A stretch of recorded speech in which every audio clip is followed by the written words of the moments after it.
Hello, good morning everyone. So meron po tayo guys update today. October 21, 2025. So kahapon kasi guys, di po ako masyadong nakapag-post gawa ng sobrang daming naasikaso lang. So ngayon guys, tayo po ay mag-update po sa 55 nations, October 21, 2025. So meron po tayong Albay, Pangasinan, Palawan, Naga City, Taguig, Muntinlupa, Pateros, Parañaque, Catanduanes, Quezon City, Puerto Princesa, Camarines Norte, Ilocos Norte, Marikina, Manila City, Olongapo, Bulacan, Marinduque, Santiago City, Mount Province, Pasay City, Cagayan, Angeles, Bataan, Caloocan, Kalinga at Zambales. So, dito po tayo guys sa kabila. Di pa po tayo tapos. Sa mga magko-comment na naman dyan, sabihin wala. So, napaka-iksi lang kasi guys ng ating video ay hindi pa kayang tapusin. Para pa kaya guys kayo pagbibigyang manalo kung napaka-iksi po ng inyong pasensya. Gusto nyo ibibigay sa inyo agad-agad, wala pong ganun.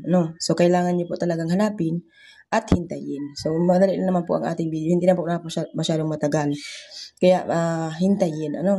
So, meron po tayong Batangas, Negros Occidental, Sorsogon, Romblon, Camarines Sur, Benguet, Aurora, Apayao, Nueva Vizcaya, Ilocos Sur, Baguio, Nueva Ecija, La Union, Ifugao, Abra, Oriental, Mindoro, Quirino, Isabela, Capiz, Occidental, Mindoro, Antique, Aklan, Tarlac, Pampanga, Rizal, Quezon Province, Laguna at Cavite. So wala yung wala yung Muntinlupa natin guys. Yung dati lang yung kahapon.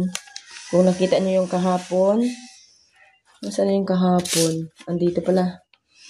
So yung natin guys.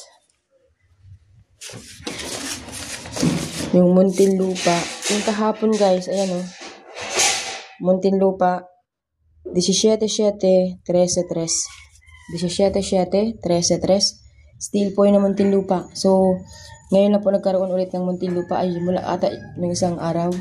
Kasi matagal pong nawala ang Muntinlupa. So, siguro maghalos mag-isang taon ata or mahigit pa. Kasi yun ang alam ko, matagal na. Ay, wala naman ata isang taon.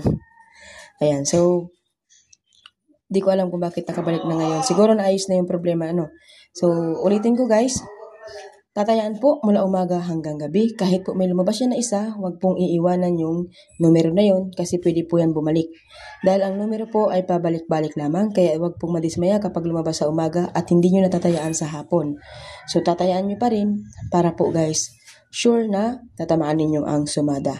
So pabalik-balik lang guys ang numero dahil 1 to 40 lang naman yan or 1 to 38. So hindi naman siya umabot ng 100 para hindi nyo ibalik ang isang numero. Minsan nga isa lang ang lagi pinapabalik, di ba? So doon tayo naiinis kapag pabalik-balik ang numero. Kaya tayaan nyo po guys, ibalik-balik nyo rin ang numero kahit lumabas pa yan, okay? So yun lamang po guys, maraming salamat po and God bless po sa inyo lahat. Please like and share.